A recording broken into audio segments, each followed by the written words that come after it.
अभी मेरे पास जितने पैसे हैं, मैं इन लोगों ने आपको सहायता किया है ना, यही आपके भाई है, यही आपके भाई है, असली भाई है जी, आपके भाई है। याद रखिएगा, जब आपको भी कभी जरूरत पड़े जिंदगी में तो याद रखिएगा, और ऐसी दुर्दशा ना हो इसके लिए घर से मत भागिएगा, मेरा आपसे हम्बल रिक्वेस्ट है। और यूपी पुलिस और योगी सरकार देखे तो किस प्रकार असामाजिक तत्वों का मन भरा हुआ है। जो देखिए कहता है एक महिला का ही बलात्कार नहीं, मैं कहना चाहूंगा एक पुरुष का बलात्कार यहाँ किया गया है अभी सड़क पर, यह बलात्कार से कम नहीं। को किसी पुरुष को नग्न अवस्था में बीच हाईवे पर छोड़ देना लावारिस, जिसके पास ना पैसे हो, ना मोबाइल हो, ना कोई कांटेक्ट हो, ये बलात्कार से कम नहीं है, बलात्कार से कम नहीं है।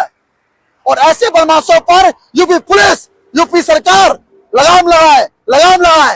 ये नेशनल हाईवे देख सकते हैं आप, वेब सिटी सामने में है, वेब सिटी सामने में है, मेरे बाएं तरफ, मेरे बाएं तरफ वेब सिटी है, बड़ी बड़ी बिल्डिंगे हैं, और ये कितना ये जो है आता जाता ट्रैफिक बिजी है यहाँ, और बीच सड़क पर मुझे ये दिवस मिले अवस्था में मिले। चलिए ठीक है, पहुंच जाइए घर, ठीक है, चलिए, बहुत बहुत प्रणाम। चलिए, नहीं आप प्रणाम मत कीजिए। और यहाँ पर जब मैं जा रहा था मेरठ मुरादाबाद एक्सप्रेसवे पर, तो मुझे ये भाई साहब नग्न अवस्था में दिखाई दिए, जो दिखाने लायक नहीं है। और इनका कहना है ये प्रयागराज के रहने वाले हैं, और ये घर से भाग के आए हैं, और यहाँ पर जब आए तो कुछ दारूबाजों ने आपका कपड़ा उतार लिया। एक चीज और बताइए, पैसे उसे भी थे आपके? नहीं भैया, रोकना नहीं रहा। तो कपड़े क्यों उतारे आपके भाई? दारू के लिए रोकड़ा मांग रहा था भैया। क्या पुलिस बुलाएंगे क्या? पुलिस आपको बुलाना चाहिए, बोलिए, डरिए मत, डरिए मत। रहने दीजिए, जाने दीजिए, कपड़ा मिल जाएगा। डरिए मत, मैं कपड़ा दिलाता हूँ। पहले इसको इनको देखिए, नेशनल हाईवे दिखाइए चारों तरफ, कितना बिजी रोड है, कितना लोग हैं। भारत में देखिए दुर्दशा किस प्रकार, यूपी पुलिस देखे, योगी सरकार देखे, जो बिचौलियों का किस प्रकार मनोबल बढ़ा हुआ है। नहीं तो आप पैसा भी लिया, कुछ पैसा भी लिया आपका? नहीं, रोकड़ा मांग रहा, हमका है नहीं, तो कपड़ा उतरा के जला डाला भैया। कपड़ा उतार के जला दिया? हाँ, हमको। अरे भाई साहब, इतनी बड़ी सोसाइटी है, इतनी बड़ी सोसाइटी है। एक मिनट सर, सर सर, कोई अगर अगल बगल के हो तो थोड़ा सा मदद कीजिए, प्लीज मदद कीजिए। गार्ड साहब, कोई है दुकान, कपड़े की दुकान है यहाँ? अरे कपड़े की दुकान है यहाँ? किसी के पास कोई तौलिया हो, कोई मफलर हो, कोई पैंट हो? भाई साहब, किसी के पास गाड़ी में कोई तौलिया हो, कोई कपड़ा हो, मदद कर दीजिए, प्लीज मदद कर दीजिए, मदद कर दीजिए। देखिए क्या स्थिति हो रखी है, क्या स्थिति हो रखी है, देखिए। मैं करता हूँ इंजाम करता हूँ, बिना इंजाम किए हुए जाऊंगा नहीं। अरे भाई कोई आ जाओ हेल्प के लिए। मैं डासना आया हूँ 40 किलोमीटर से, अक्षरधाम से। मेरी सारी प्लानिंग फेलियर हो जाएगी, रास्ते में चलते दिख रहा, और मेरे पास इसके अलावा अभी मेरे पास कुछ नहीं है। पैसे हैं, मैं पैसे देने के तैयार हूँ, मैं पैसे देने के तैयार हूँ। चलिए इसको पहनिए, ठीक है, ऐसे मत रहिए।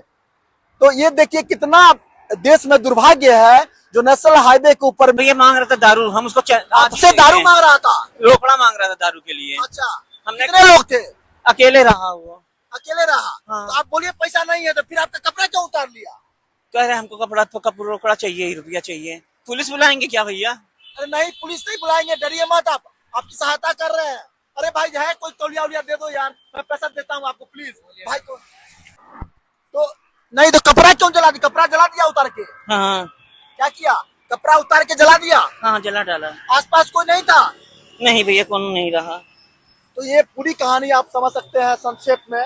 जो एक युवक है, भारत के युवा है, ये प्रयागराज से अपने पारिवारिक विवादों के कारण दिल्ली भाग के आए मुरादाबाद मेरठ एक्सप्रेसवे पर, और आप इनकी दुर्दशा देख सकते हैं, जो नग्न अवस्था में मुझे यहाँ पर मिले, नग्न अवस्था में मिले। और इनको कुछ असामाजिक तत्वों द्वारा, बोल रहे हैं दारू पीने वालों के द्वारा, इनको कपड़े उतार दिए गए, इनसे पैसे मांगे गए, पैसे इनके पास नहीं है, तो इनको कपड़े उतार के जला करके और इसी रोड पर छोड़ दिए। बताइए कितना हाईवे है, पुलिस क्या कर रही है, प्रशासन क्या कर रही है, और सामाजिक स्तर पर भी लोग क्या कर रहे हैं। कितनी ये डरावना स्थिति है। अब आप कहाँ जाएंगे? चले जाएंगे ऐसे सीधा भैया, सीधा चले जाएंगे। कहाँ सीधा चले जाएंगे? आप घर जाइए, घर जाइए। बिना टिकट के कैसे जाएंगे भैया? टिकट, टिकट कितना पैसे लगते हैं टिकट के लिए? अब उतना नहीं नॉलेज, उतना नहीं मालूम भैया। टिकट सुनिए, यहाँ से प्रयागराज जाने में कितना लगेगा भैया? नहीं भागना चाहिए घर से, घर में अगर कोई विवाद हो तो घर में ही सुलझाना चाहिए, ठीक है। देख रहे हैं देश दुनिया कैसा खराब है, देश की दुनिया, देश भी देखे। में जो है जास्मिन ग्रो है, ये दिखाइएगा, ये जास्मिन ग्रो है, ये मान्यता है। यहाँ से लाखों आदमी यानी हजारों की संख्या में रहते हैं इसमें, यहाँ से हजारों निकलते हैं। हाँ, और यहाँ से निकले, मैंने देखा यहाँ से। तो एक गिरोह है जो यहाँ से हजारों आदमी रहते हैं इनके अंदर, हजारों इंसान, अच्छे भी है बुरे भी है, मगर कोई बेइज्जती से, जैसे कोई नंगा जाता है ना, तो बेइज्जती समझ के ने अलग किया गया कि इस रोड से इस तरफ रहो या इस तरफ रहो। मगर किसी व्यक्ति ने, एक ने भी ऐसा ये न कहा कि कोई कपड़ा पहन लो या तौलिया है, कोई कच्चा है, कोई पैंट है, कोई अगर इसे पहना दे तो ये अच्छी बात है, या उसे भगा देना अच्छी बात है। अगर इंसानियत है तो भगाना नहीं चाहिए, उसे कपड़े पहनाने चाहिए। मैं कहना चाहूंगा, ये बड़ी बड़ी बिल्डिंग जो है ना, भगवान ने दे रखा है, ठीक है, भगवान ने आपको दे रखा है, लेकिन बड़ी बड़ी बिल्डिंगों के अंदर में दिल नहीं है। दिल इन गरीबों के बीच में है, जो ऑटो चालक है, रिक्शा चालक है, ये बेचारे मदद कर सकते हैं, लेकिन ये बड़ी बड़ी बिल्डिंगों वालों के पास दिल नहीं है।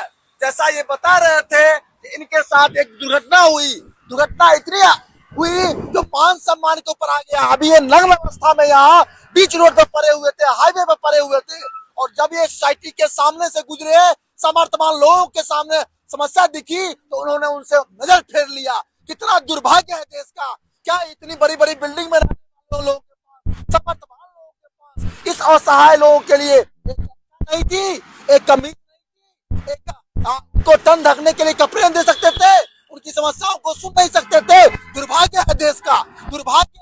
मैं आपको, जो मेरे पास पैसे हैं इस समय मैं दे रहा हूँ, आप जाइए। ये बेचारे बार बार डर रहे थे जो पुलिस बुलाएंगे। मैं पुलिस नहीं बुलाऊंगा, मैं आपकी सहायता के लिए रुका हूँ, मैं कहीं जा रहा था।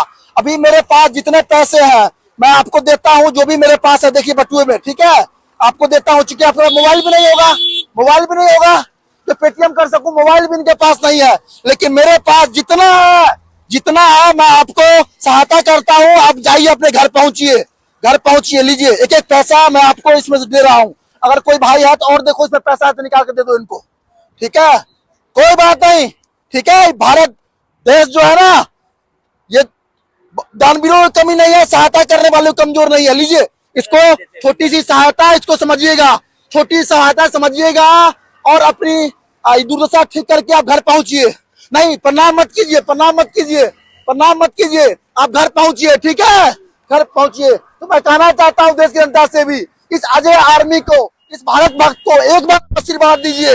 ऐसे लोगों के लिए मैं रास्ता खोलूंगा, जितनी अर्निंग मेरे पास हो आएगी आप लोग के वजह से, 50% मेरा डोनेशन में जाएगा। ऐसी क्रांतिकारी, ऐसा मीडिया अब भारत में पहली बार आया है, इसको सहयोग करें और अपना आशीर्वाद दें। बोलिए मेरे साथ, जय हिंद, जय भारत।